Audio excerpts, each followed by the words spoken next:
So Ricky Starks, man, he's a guy in AEW, and he ain't putting up with no more bullshit. We covered it on the last show. He ain't putting up with no more bullshit. Nope. Ricky Starks says in an interview with What Culture, Hairline would call them a bunch of dumb marks, but either way, at WrestlePurist says, I have no issues with CM Punk. I don't give a what anybody tries to tell me. I do not care. He has never done me wrong, and you can have your opinion on him, but you shouldn't vilify someone for thinking differently than you. And I will say that until I'm blue in the face.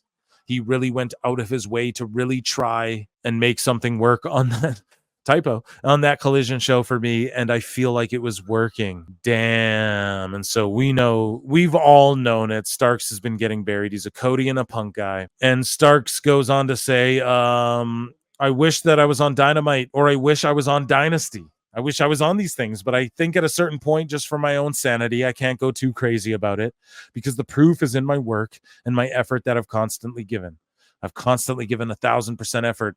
So at a certain point, it's not in my control. Exactly. A consummate professional, a guy who absolutely is going to be a huge star in WWE one day, and not burying anybody, not burning bridges. Go ahead, the flutes, hit your flutes, flutes in the chat, flutes in the chat, flutes in the chat, flutes in the chat. And we need flutes in every chat. Every time you guys go to any of these other live shows, I want to see flutes in the chat.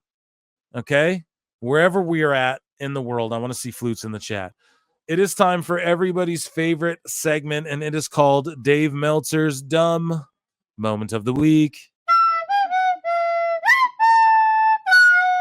So, AEW Neckbeards, shout him out, good friend of the show. He tweets out, Dave, you're literally number 3, but for the other side. And Dave Meltzer tweets out, 1, some hate anything different from what they grew up with. Dave, you didn't grow up with AEW style. 2, some are taught hate by bad faith people.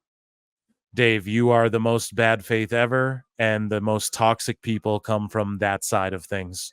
The most chill people are here at PWT with Phil Marks and Chris Benoit and Hairline. Yeah. And Paul Nolan and all of our great guests like Evil Dose. 3, some have a mission to defend WWE, thinking that means hating everyone else.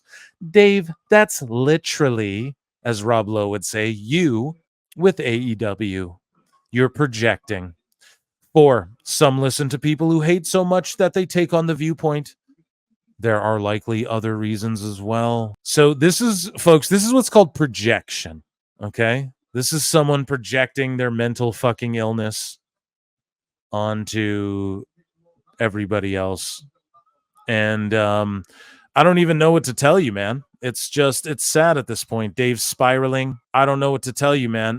Why does this vocal minority of the IWC make it their mission to see AEW fail? I'll be honest, though. There are a lot of people who do, like Awful will tell you right on the show. He wants to see AEW fail. I don't, but I'm tired of prefacing everything with that. It's just if they're going to brag about TV, then we're going to brag about TV. We're going to talk about TV.